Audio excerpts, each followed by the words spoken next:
Bonjour et bienvenue dans Le bruit du frigo. Quand y a plus rien. Une heure d'antenne dédiée à la création sonore radiophonique sur Jade FM. J'entends plus rien que le bruit du frigo. Des réalisations d'auteurs, d'artistes, de collectifs. Qu'elles soient narratives ou suggestives, écartez bien les oreilles. La création sonore pour la radio, c'est dans le bruit du frigo. Quand y a plus rien que le bruit du frigo.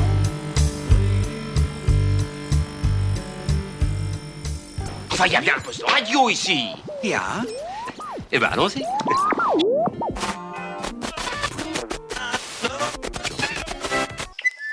Une émission en plus. C'est la fin de cette semaine spéciale radio sur Jade FM.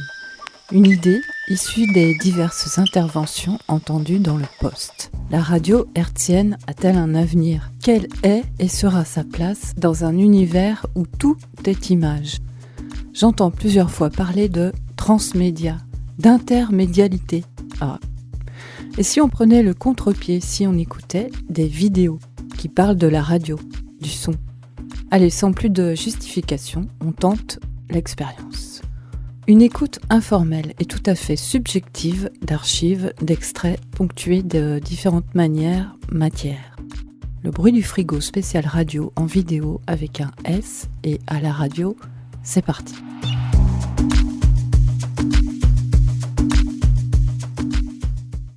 Nous sommes en 1941. C'est de la haute fréquence, autrement dit des ondes courtes. Vous êtes-vous déjà demandé, en regardant une radio, comment il était possible de créer un son à partir de ce qui semble être rien ? Ça ne dure que 2 minutes, accrochez-vous, c'est la base. Après, on se fait un petit voyage de vidéo en vidéo, à la radio. C'est rigolo, vous allez voir. Ah bah non, en fait. Alors vous pouvez fermer les yeux, des images vont venir. Les ondes radioélectriques font partie du spectre électromagnétique, qui comprend aussi les rayons X et la lumière visible. La production d'ondes radioélectriques utilise les relations entre électricité et magnétisme. Si on place un fil électrique à proximité d'une boussole, lorsque l'on fait passer un courant dans le fil, l'aiguille aimantée dévie. Le champ magnétique ainsi créé peut aussi être détecté dans un autre circuit placé à proximité du premier. C'est ainsi que les ondes radioélectriques se déplacent dans l'espace. À l'aide de puissants émetteurs, elles sont envoyées sur de très grandes distances et détectées par une antenne placée sur le récepteur. Pour envoyer des signaux complexes, on peut utiliser une onde sinusoïdale qui est modifiée en permanence par modulation. La hauteur ou amplitude de cette onde peut varier de même que sa fréquence. Autrement dit, le nombre de crêtes d'ondes par seconde comptabilisé en Hertz. Le message est acheminé par les variations de l'onde. La longueur d'onde est la distance entre les crêtes d'onde. Elle est en règle générale de plusieurs centaines de mètres pour les ondes radioélectriques. Toutefois, la fréquence est de millions d'ondes par seconde, car les ondes radioélectriques voyagent à la vitesse de la lumière. Il existe un très grand nombre d'ondes radioélectriques autour de nous. C'est pourquoi un récepteur doit être équipé d'un synthoniseur pour pouvoir isoler un signal en particulier et d'un amplificateur pour renforcer ce signal. Avec les systèmes modernes de radiocommunication numérique, ce signal est scindé en morceaux, codés sous forme de nombres, qui sont ensuite réassemblés pour former des sons au niveau du récepteur. Ces signaux sont transmis sur des bandes de fréquences beaucoup plus larges que les signaux analogiques. Ainsi, le signal est plus fiable et un signal numérique peut acheminer un grand nombre de programmes simultanément. Les bandes de fréquences radioélectriques sont attribuées à diverses fins. La télévision, par exemple, utilise des fréquences plus élevées que la radio. L'UIT est l'instance où des accords internationaux sont conclus pour l'attribution des fréquences aux nombreux services qui utilisent aujourd'hui les radiocommunications, en particulier les téléphones et autres appareils mobiles. Il y a des ondes radio qui entrent et sortent. mettez-moi ça sur les enceintes, je vais entendre.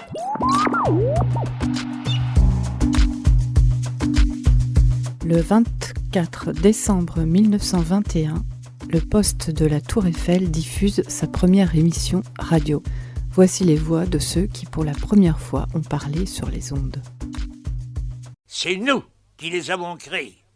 La causerie, la retransmission, les radioreportages, les journaux parlés, tout ceci est sorti de notre imagination, et plus particulièrement de Paris PTT. Et ceci, il faut qu'on ne l'oublie pas. On devait annoncer au dessert « La parole est à la fée électricité ». Des appareils récepteurs d'un volume très réduit avaient été dissimulés dans des plantes vertes. Tout le monde était terriblement nerveux. Pour une fois, j'étais beaucoup plus préoccupée des conditions atmosphériques que de ma voix. Quand, à la fin, l'ingénieur qui était en liaison téléphonique avec Lutetia vint annoncer que ça avait été parfait, que c'était un triomphe, je vis quelques-uns de ces hommes qui avaient des larmes dans les yeux. Je suis allé voir ces gens-là qui m'ont dit « Oh, c'est pas vous que nous voulions ». Moi, j'étais jeune et beau à l'époque, disons-le, n'est-ce pas ?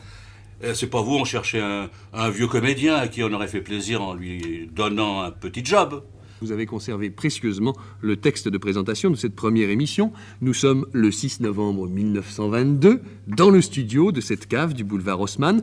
Veuillez profiter des quelques instants pendant lesquels les musiciens accordent leurs instruments pour accorder vos appareils. Que les auditeurs n'oublient pas de bien régler leur renforçateur, commandé par la manette qui se trouve à droite sur l'appareil.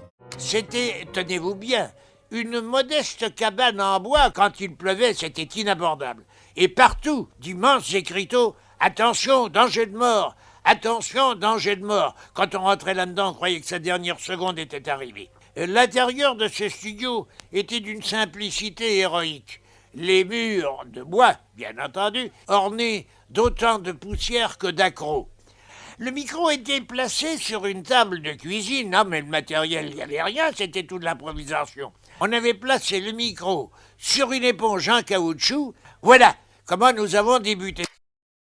Lorsque l'on pénètre dans un foyer, que l'on participe à la vie de la famille, c'est un avis qu'il faut le faire. Rien qu'un ami et pas autrement. Par la cordialité, la bonne humeur, créer une radio alerte, pimpante, qui instruisait, qui amusait, mais qui était gaie. Vers le début de l'année 26, un jour, nous avons vu, à l'heure de l'émission, arriver un monsieur, fort correct d'ailleurs. Ils ont dit, messieurs, nous vous prenons en charge, nous représentons les PTT. Je ne vous dirai pas, comme dans certaines pièces de la Biche, fini de rire, mais enfin, l'État tutélaire nous avait tendu une main encourageante, et ma foi, on avait commencé à nous faire signer des bordereaux 428, 1842, toutes sortes de choses. Enfin, nous avions le sentiment de rentrer pleinement dans l'État, de nous mettre au service de l'État, pour le meilleur et pour le pire. Il n'aura pas le temps de regretter son reportage s'il ne change pas de métier. La radio en tant que média de masse. Le média de masse est aujourd'hui matérialisé par le réseau Internet et les outils qui y mènent. PC, téléphone portable, en majorité équipés d'un écran. La radio toute simple, équipée de 2 piles et d'une antenne, reste à ce jour, et peut-être encore longtemps, le média le plus accessible, techniquement et financièrement. Le moins polluant aussi. Au début du XXe siècle, scientifiques et inventeurs recherchent des moyens de communiquer plus rapidement sur les longues distances. Leurs découvertes vont mener à l'ère de la radiophonie. Le monde extérieur s'invite dans les foyers au travers des comédies, des feuilletons et des actualités.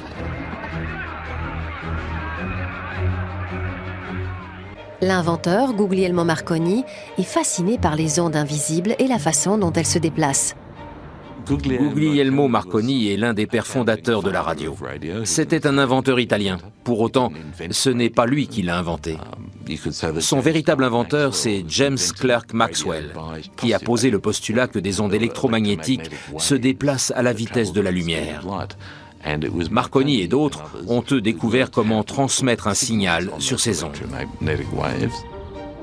Le physicien italien est bientôt capable de transmettre des signaux à plusieurs centaines de mètres, puis plusieurs milliers de kilomètres. En décembre 1901, à Sinaï, au Canada, il reçoit de son équipe basée en Angleterre le code Morse de la lettre S. La communication radio est née et va bientôt équiper tous les navires. En 1912, le signal CQD de Marconi est envoyé par radio pour alerter du naufrage du Titanic, ce qui contribue à sauver 703 de ses passagers. Guglielmo Marconi. His famous signal CQD was the first used for distress calls. The Titanic was one of the earliest tragedies to be mitigated by his invention. À mesure que la radio s'impose comme un élément de divertissement domestique, les audiences grimpent. Les annonceurs et les animateurs se multiplient. In the radio studios of America, the technicians, the entertainers, the commentators, the administrative personnel daily unite their efforts in the creation of programs to please and entertain a vast radio public. Ça a été le premier média de masse à entrer dans les maisons. Il a permis aux gens de s'informer bien plus rapidement qu'au moyen de la presse écrite. The king arrives at Broadcasting House and alone in a small studio makes his pronouncement in these memorable words. Face à la multiplication des émissions à l'antenne, des fréquences doivent être attribuées aux différentes stations. Les interférences diminuent grâce aux innovations dans les techniques de modulation des ondes radio. Les progrès scientifiques permettent ainsi une expérience plus conviviale pour les émissions de variété, les débats et les pièces radiophoniques. Orson Welles et la compagnie du Mercury Theatre mettent en onde des classiques. Une de ces adaptations est diffusée la veille d'Halloween en 1938. La troupe interprète La Guerre des mondes. La radiodiffusion de la Guerre des mondes a fait beaucoup de bruit en raison du supposé vent de panique qu'elle aurait provoqué chez une grande partie des auditeurs. C'était l'adaptation radiophonique du célèbre roman de science-fiction de H.G. Wells, avec des effets spéciaux sonores et vocaux. Ladies and gentlemen, this is the most terrifying thing I've ever witnessed. Eyes are black and they gleam like a serpent. The mouth is kind of V-shaped with saliva dripping from its rimless lips that seem to quiver and pulsate, and the monster, or whatever it is, can hardly move. Il est fort probable que la panique des auditeurs ait été montée en épingle par les journaux. Car la popularité grandissante du nouveau média menace la presse écrite, laquelle compte sur cette mauvaise publicité pour inciter les autorités à renforcer leur contrôle sur les ondes. Mais il est trop tard. La radio est rentable et elle est là pour durer. Vers 1925, il existait déjà des récepteurs radio. Il suffisait de les brancher ou d'y mettre des piles, de tourner le bouton, de mettre des écouteurs ou le haut-parleur, et vous pouviez écouter la radio. Cela a rendu la culture, l'information, les actualités, les prévisions météo accessibles à un plus grand nombre. C'étaient les prémices de la société de l'information. La radio a évolué au fil des années grâce aux travaux de nombreux inventeurs. Du morse aux pièces de théâtre, des allocutions présidentielles aux bulletins d'information, l'invention de Marconi a eu une influence immense sur le XXe siècle.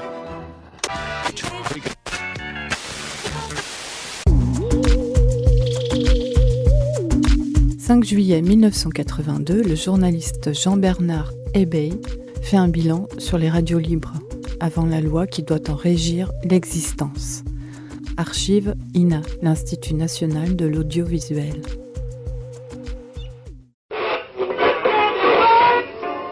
Encore à moi,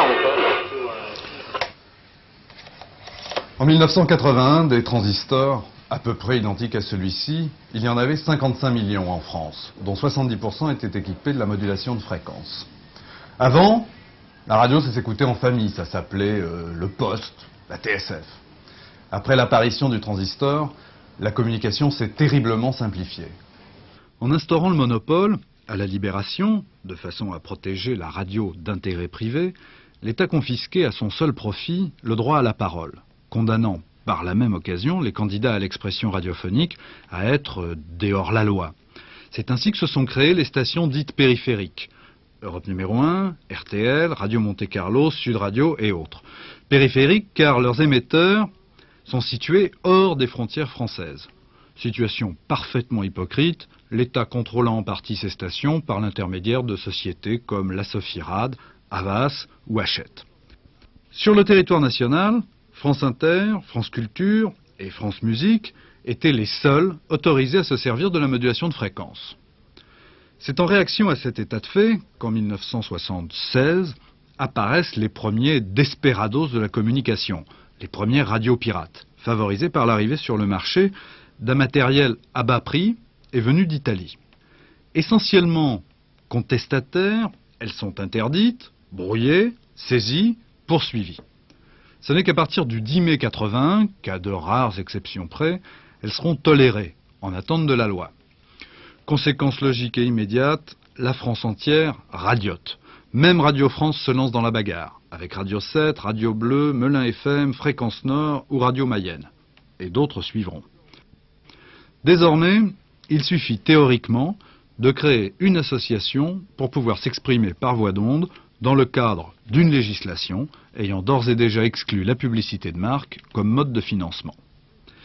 Ils sont près de 1200 en France, dont 155 pour Paris uniquement, à attendre une dérogation.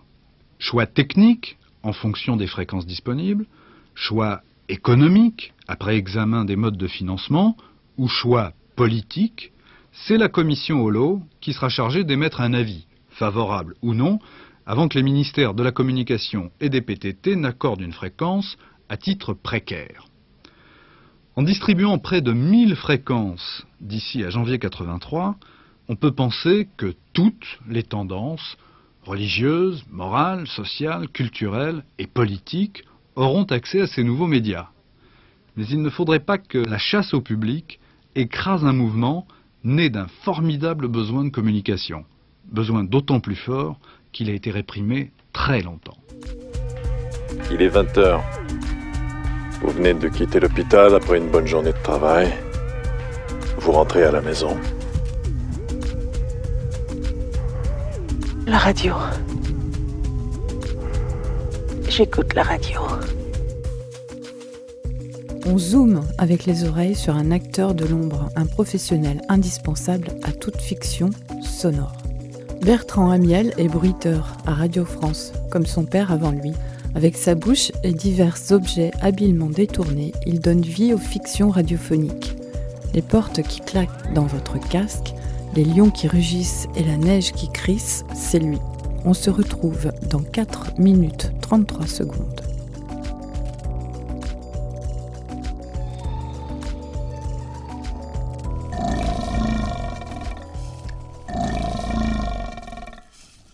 Artiste bruiteur, ça consiste à faire du bruitage, c'est évident. Mais pourquoi du bruitage ? La spécificité radiophonique, elle est déjà que on fait le bruitage, on produit le bruit en même temps que la séquence. Pourquoi ? Parce qu'on fait tout en direct, en général. C'est pas du direct antenne, mais on demande aux comédiens de venir. On enregistre telle ou telle scène. Il se trouve que s'ils ont des actions à faire, ils doivent prendre le train, ils doivent marcher dans la neige ou quoi qu'est-ce. Eux ne peuvent pas le faire, et pour éviter de faire beaucoup de travail après, en post-synchro, on fait en même temps. S'il y a une séquence où il y a un personnage qui est à cheval, je ne vais pas rentrer un cheval dans le studio. Donc, et ça c'est pas moi qui l'ai inventé, les bruiteurs existent depuis longtemps, il a bien fallu trouver des petites techniques. Donc, pour faire un cheval, si tout le monde a vu les Monty Python, on voit bien, c'est avec des noix de coco.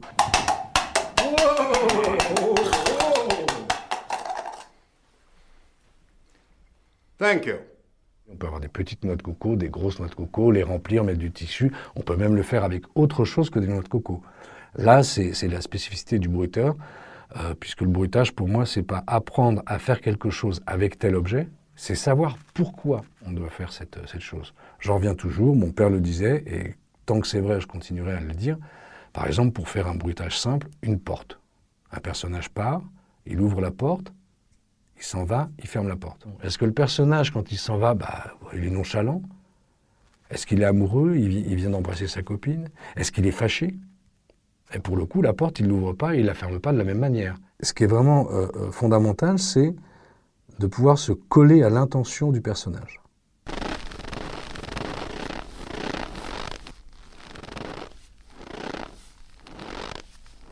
Voilà, somme toute, ça le fait. Maintenant, est-ce qu'il y a beaucoup de neige ? Est-ce que le personnage est lourd ? Est-ce qu'il y a très peu de neige ? Est-ce que le personnage est plus léger ? Voilà. Le comédien joue le personnage, et il donne l'intention, et c'est à moi de le suivre.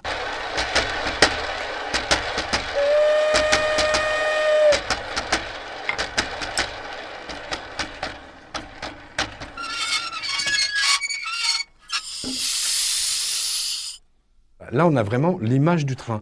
Maintenant, ce n'est pas un vrai train. D'une part, il faut grossir. Des fois, on fait deux, trois passages pour l'alourdir, pour faire autre chose. Mais le principe est là. Ce n'est pas l'objet qui fait. C'est la manière dont on l'utilise. Et il n'y a pas de... J'allais dire, il n'y a pas de bon et de mauvais bruiteurs. Si, forcément.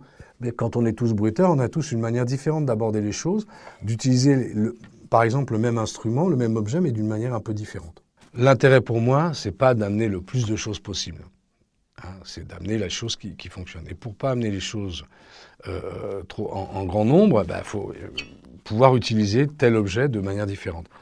Mais sachant que chaque objet peut, par exemple, si j'ai fait tout à l'heure le train qui freine,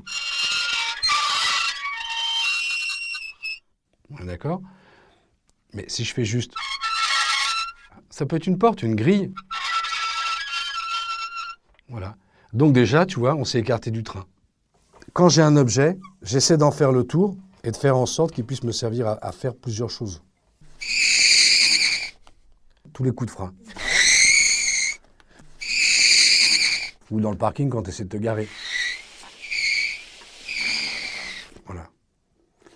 Starsky Hutch. Pas mal quand même, hein ?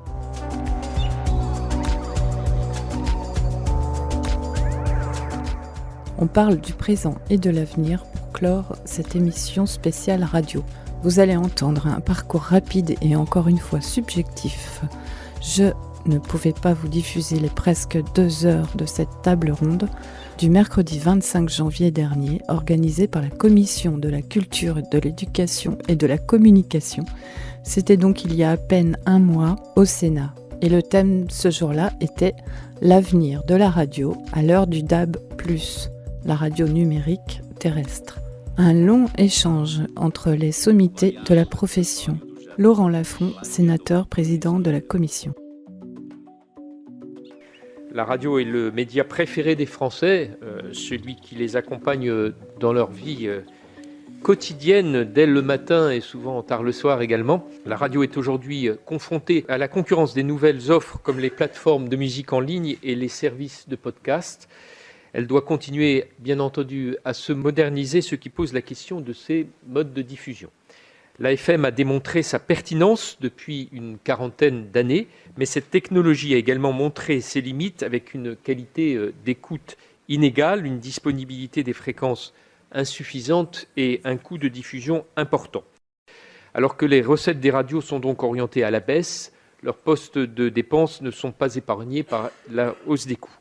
C'est dans ce contexte qu'intervient le développement du DAB+, qui oblige de nombreux acteurs à devoir financer une double diffusion, à la fois en FM et en DAB+, ce qui n'est pas à la portée de toutes les radios.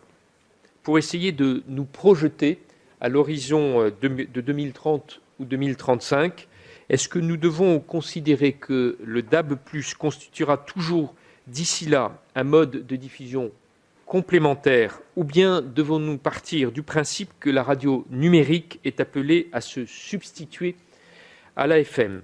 Dans le premier cas, le recours au DAB+ demeurerait un choix propre à chaque acteur, alors que dans le second, évidemment, il reviendrait nécessairement à l'État et au Parlement de demander à l'ARCOM d'organiser une transition avec comme perspective une extinction de l'AFM.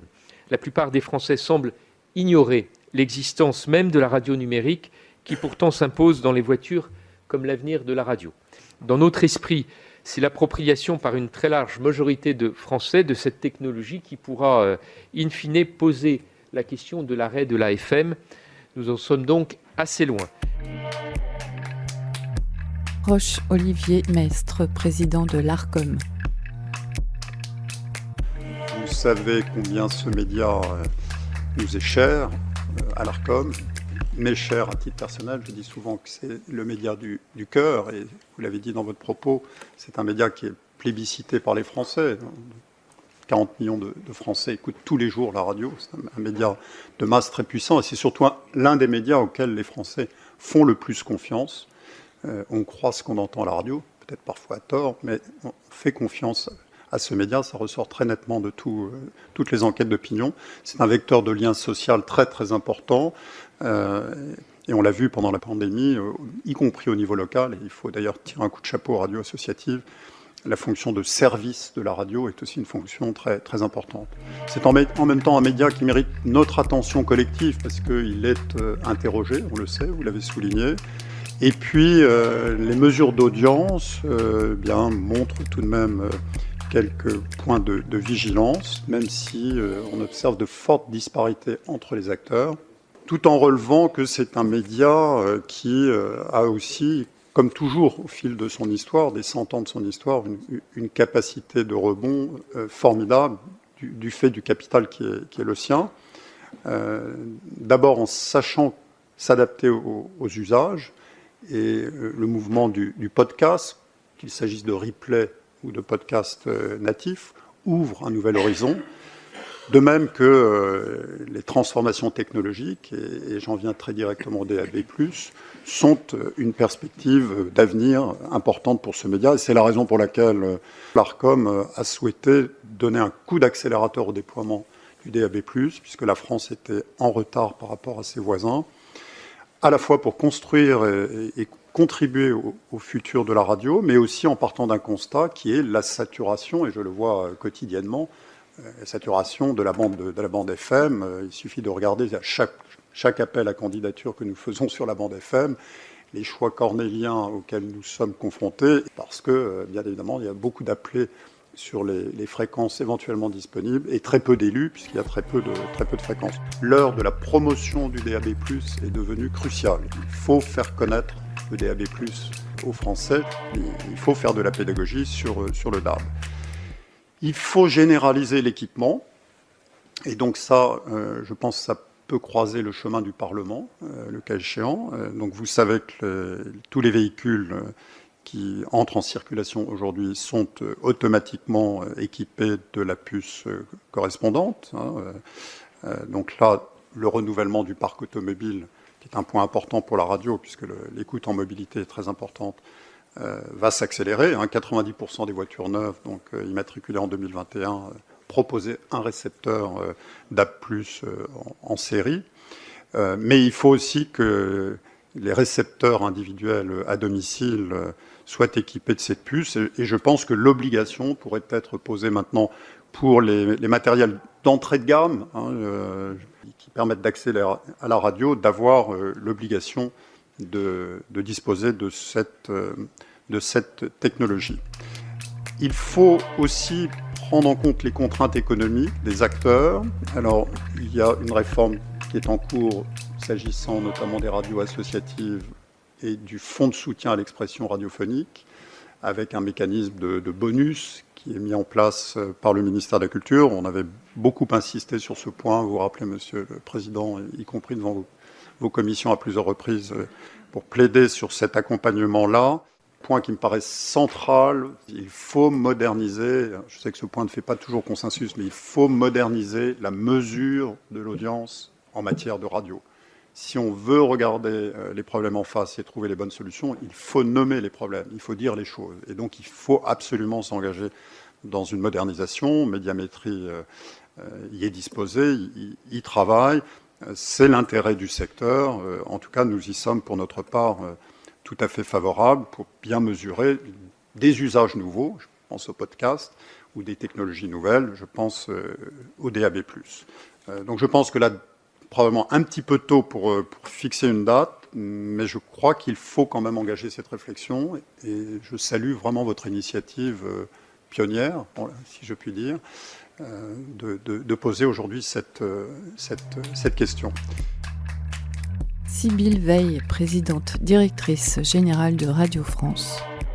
Je vais essayer de ne pas répéter ce qu'a dit le président Roch-Olivier Mestre de l'ARCOM, étant en tout point d'accord avec ce qui vient d'être dit.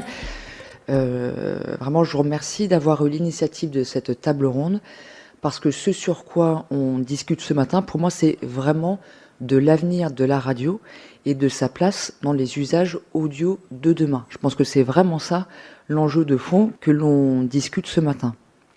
La radio a une valeur très importante pour nos concitoyens. C'est une valeur individuelle et collective, privée et publique, compte tenu du fait que c'est 40 millions de Français qui l'écoutent tous les jours. C'est 93% des Français qui l'écoutent chaque mois. C'est un média qui sert aussi en cas de crise. C'est un des plus résilients qui permet une communication sur l'ensemble du territoire. Donc c'est un média qui a un rôle absolument majeur. Et donc, nous devons nous préoccuper de la manière dont il sera écouté dans les prochaines années. Ce qu'on voit quand on regarde l'évolution des usages, c'est que, contrairement à un autre média audiovisuel, le poids de l'écoute en direct reste très important. Aujourd'hui, c'est plus de 90% de l'écoute. Et on voit aussi que cette écoute se fait à 80% sur un support de diffusion hertzienne, donc avec l'AFM. Ça veut dire que ce poids de l'écoute en direct est majeur et on sait qu'il va rester très élevé dans les prochaines années. L'écoute en direct va rester majoritaire parce que la radio est un média d'accompagnement et plus largement l'audio est un média d'accompagnement. Donc on branche sans s'arrêter pour savoir quel programme choisir trop longuement comme on fait pour la télévision. Ces préalables sont importants parce que ça veut dire que la diffusion du direct est un enjeu qui est absolument essentiel pour le secteur. Or, ce qui a été très bien dit, c'est que le réseau de l'AFM est saturé, il est aussi fragmenté, et enfin, il ne répond plus aux usages d'aujourd'hui. On sait que dans les usages audio aujourd'hui, on a des plateformes qui diffusent de la musique, qui permettent de présenter la pochette de l'album, des données sur la musique qu'on écoute, sur le programme qu'on écoute. Aujourd'hui, le réseau FM et sa diffusion est très décalé par rapport à ces nouveaux standards d'écoute qui sont ceux de l'audio. Ce qui veut dire que si on se projette dans la durée, comment est-ce que la radio va rester concurrentielle face à des usages audio qui, eux, ont une modernité dans leur code, leurs standards, qui vont être notre première concurrence dans les années qui viennent. C'est la raison pour laquelle moi je pense que s'interroger sur la modernisation de cette diffusion, c'est absolument essentiel. Et je remercie beaucoup l'ARCOM d'avoir pris courageusement à bras-le-corps ce sujet en menant une réflexion sur le déploiement du DAB+, parce que ça a des avantages qui sont très importants. Je vais les résumer très rapidement. Ça a des avantages pour les éditeurs radio que nous sommes. Ça répond à la problématique de saturation de la bande passante. Il peut y avoir plus de radios. Il peut y avoir aussi une diffusion meilleure sur l'ensemble du territoire. Ça a aussi des avantages indéniables pour les auditeurs. Ils ont été très bien rappelés par le président de l'ARCOM sur l'absence de changement de fréquence, sur le fait que ça reste gratuit, sur aussi le fait que sur toutes les données associées au programme sont beaucoup plus visibles. Et il y a encore beaucoup de progrès d'ailleurs qui sont permis par cette technologie-là. Donc, il y a vraiment une amélioration de l'attractivité du média radio. Et c'est bien la raison pour laquelle les autres pays européens ont adopté, bien avant nous, cette technologie. Quand on regarde la couverture du réseau DAB+, dans les autres pays autour de nous en Europe, beaucoup sont proches de 100%. Nous avons encore que 14% des foyers français qui sont équipés.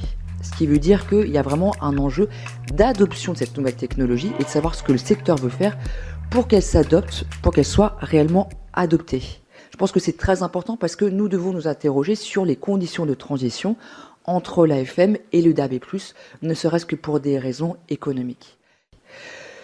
Pourquoi est-ce que c'est un enjeu important ? Parce que aucun des acteurs du secteur, en tout cas le service public, ne pourra pas dans la durée supporter un double coût de diffusion à un moment où on sait qu'on a tous un média qui subit de plein fouet une transformation numérique qui elle-même nécessite une vraie transformation, des redéploiements de moyens. Supporter un double coût de diffusion dans la durée, je pense que pour l'ensemble des acteurs du secteur, c'est quelque chose qui sera difficilement tenable durablement. Ce qui pose la question d'une vraie stratégie de diffusion. Or, notre enjeu à tous, c'est quand même de maintenir un média radio dont l'accès soit libre, gratuit et qui soit facilement accessible. Je pense que c'est essentiel. Tout à l'heure, je parlais de la valeur publique de la radio. Bon, je vais donner un exemple. À l'été 2020, il y a eu la tempête Alex qui a fait que dans les Alpes du Sud, il n'y avait plus d'électricité. Il n'y avait plus aucune réception, les télévisions ne marchaient plus. Le seul média qui continuait de fonctionner, c'était la radio. qui a permis aux services de la préfecture de continuer à communiquer avec les populations et leur dire quelles mesures adopter dans ces circonstances. Donc c'est un média dont la gratuité, la facilité d'accès sont absolument essentielles. Alors, la question qui se pose et qui est au centre aussi de nos réflexions, c'est oui, mais pourquoi ne pas basculer vers un mode de réception qui serait tout numérique au sens de l'IP, c'est-à-dire reçu en Wi-Fi ou en 4G, plutôt que ces technologies-là qui est le DAB+. Justement pour la raison que je viens d'invoquer. Je pense qu'il faut qu'on garde un média en France qui est un mode de diffusion qui soit très résilient, qui soit gratuit, qui repose sur une technologie de diffusion qui soit maîtrisée par ses acteurs, donc qui soit souveraine. Je pense que c'est un véritable enjeu. Je pense que c'est aussi un enjeu parce que la manière dont l'univers numérique se déploie, on voit bien qu'il y a plein de chemins qui sont possibles, qu'on n'est qu'au début d'une histoire. Et moi, ce que je constate, c'est que dans ces univers connectés, je pense aux enceintes connectées, je pense au tableau de bord, qu'est-ce qu'on voit ? On voit que nous sommes face à des acteurs qui sont dans une position de gatekeeper, qui peuvent mettre en place des stratégies d'auto-préférence, qui pourront peut-être un jour nous demander de payer pour être diffusés sur une enceinte connectée, dans une voiture. Donc ça va poser beaucoup de questions pour aussi la souveraineté et la maîtrise de notre propre média. Et je pense que ça, c'est un enjeu qui est déterminant. Et quand on se projette dans l'avenir de notre média, je pense que c'est ces questions-là qui sont centrales.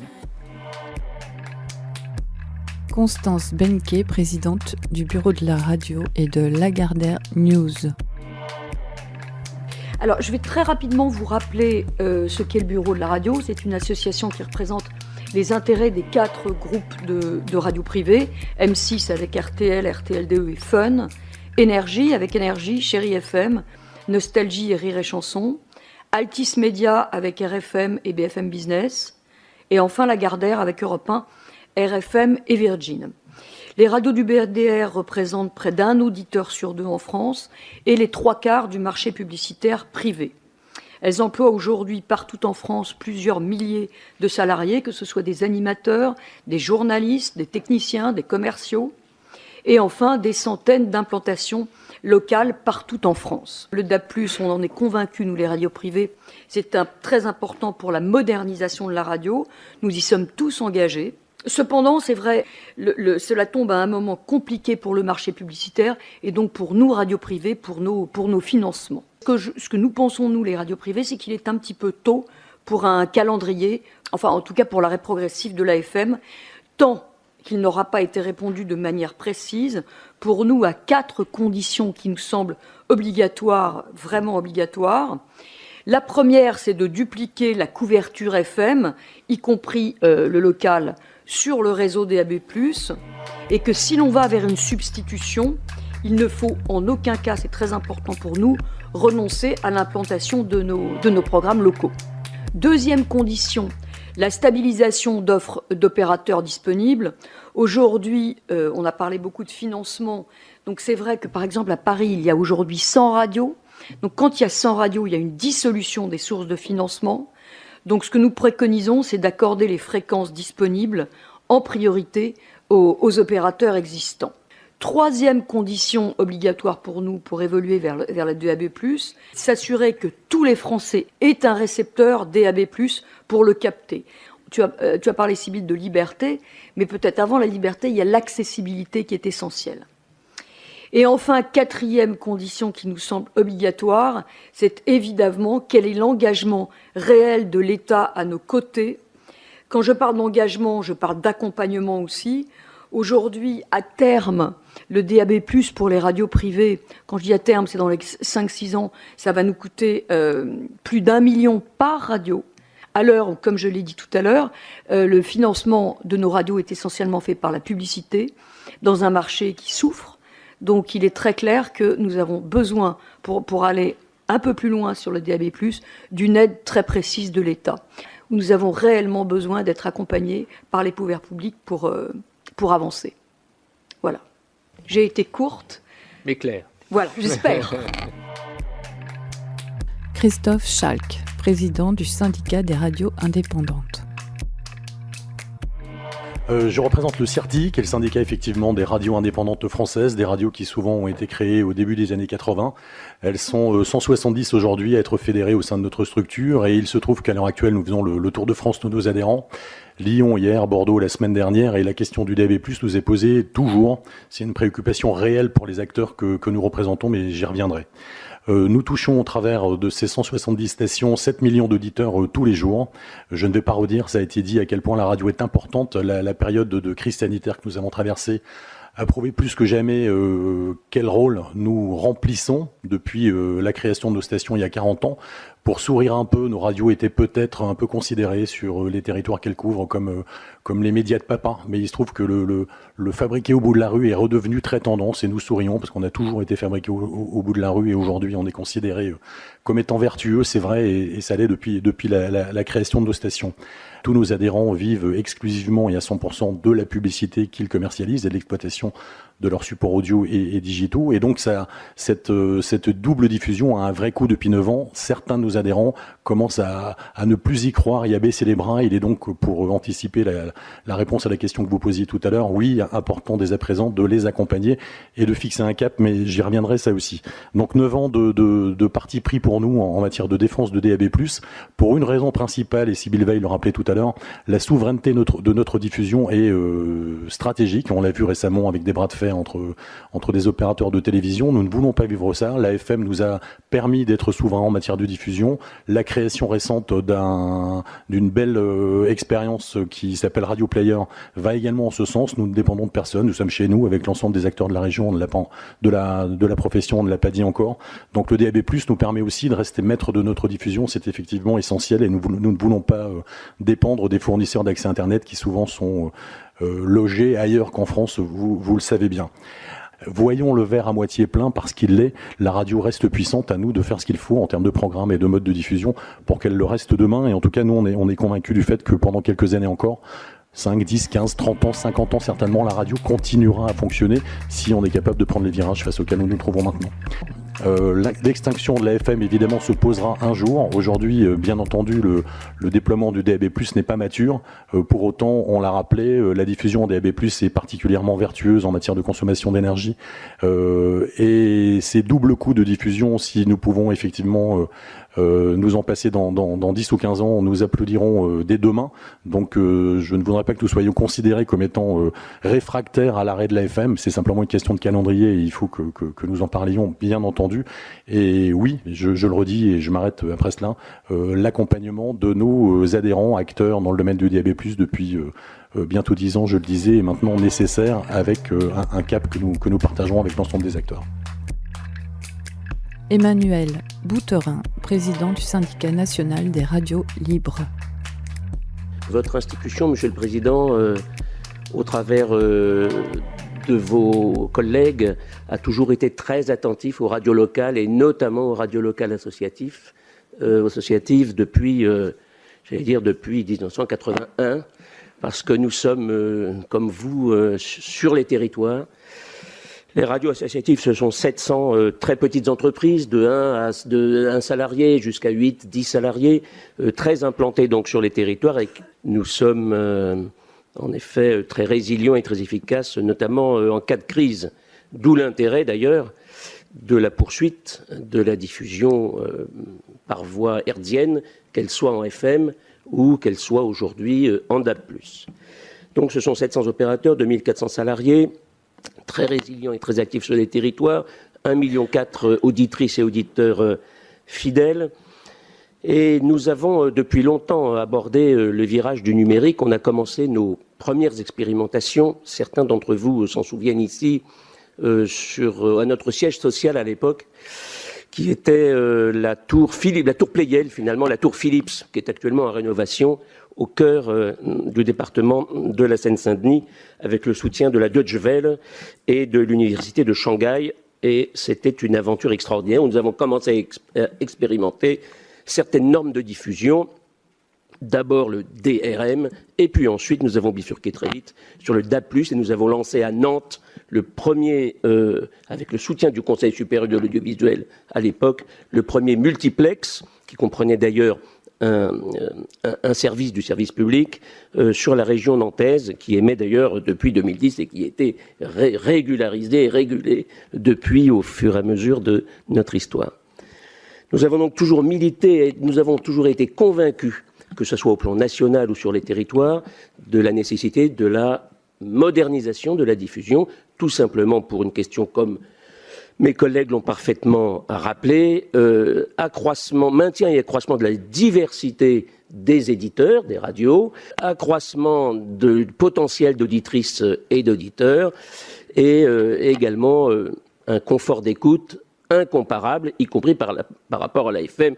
Pour faire simple, on passe des grandes ondes ou des moyennes ondes à la FM, et bien aujourd'hui on passe de la FM au DAB en matière de qualité d'écoute, et comme le disait le président Roch-Olivier Maistre, quand on a commencé à écouter sur le DAB, dans notre cuisine ou en radio, on s'en passe plus. L'intérêt du DAB, c'est en effet, vous l'avez rappelé, j'y reviendrai pas, c'est l'accessibilité universelle et la gratuité, c'est ça en effet qu'il faut arriver aujourd'hui à préserver. Bien évidemment, il y a d'autres modèles.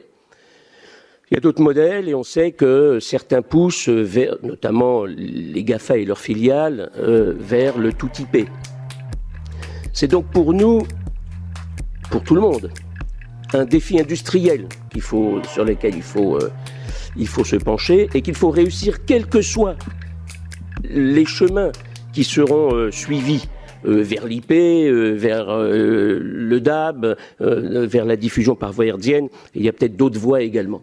Donc de toute façon, il faut réussir le passage du DAB, même si nous sommes, et on le sait, même si nous sommes un petit peu en retard. C'est-à-dire que nous n'avons pas le choix de réussir le défi du passage partiel ou total, on va le voir tout à l'heure, au DAB+.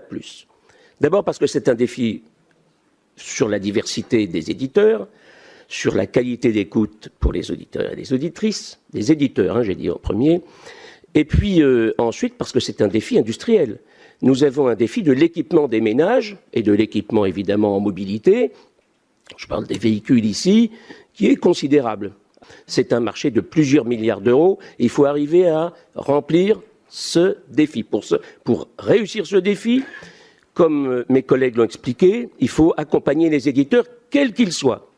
Les éditeurs nationaux, les éditeurs privés, simplifier leurs démarches, les soutenir financièrement, et également les éditeurs territoriaux que nous sommes, les radios sur les territoires que nous sommes. Mais là, je sais, Monsieur le Président, que vous y serez, comme tout le monde ici d'ailleurs, particulièrement attentif, puisque notre modèle économique passe en partie, pas seulement, il faut aussi tuer certaines ardeurs et certains stéréotypes, en partie par la subvention, mais c'est bien la loi de 86 qui a instauré un système d'aide publique pour les radios locales de type associatif, qui a rassemblé l'ensemble de l'arc politique à cette époque, avec la bienveillante attention de Philippe Léotard, c'est l'article 29 de la loi de 86, qui instaure donc une aide et un soutien public partiel aux radios associatives qui remplissent un cahier des charges relativement exigeant et, on va encore tuer une idée reçue, très contrôlé d'une manière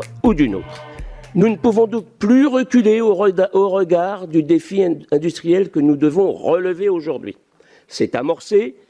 La politique des arcs et des nœuds a permis à ce que les grands opérateurs rejoignent les éditeurs territoriaux locaux, que ce soit les radios locales commerciales ou les nôtres, les radios locales associatives. C'est une excellente chose. Maintenant, il faut, comme vous l'avez posé, Monsieur le Président, il faut réussir le soutien de la puissance publique. Pour cela, faut-il suivre la voie qui a été suivie au moment de la télévision numérique terrestre avec le président Chirac, qui avait mis quand même de l'argent sur la table, avec la représentation nationale, bien sûr. Je n'en sais rien, mais je pense qu'il faut ouvrir ce débat sur un soutien massif de la puissance publique à ce stade de notre défi industriel qui est le DAB+. Ça, c'est la première question. Donc, la promotion, oui. La question de la planification, elle existe, la planification. Il n'y a pas besoin d'en faire plus. Certains pensent qu'il faut l'accélérer. Est-ce que l'ARCOM a les moyens d'accélérer la planification? La feuille de route est là. Il faut maintenant la respecter. D'abord, il faut s'opposer à certaines idées qui diraient que d'abord on arrête tout l'AFM et puis de toute façon tout sera IP et on va même arrêter l'implémentation de puces dans les smartphones.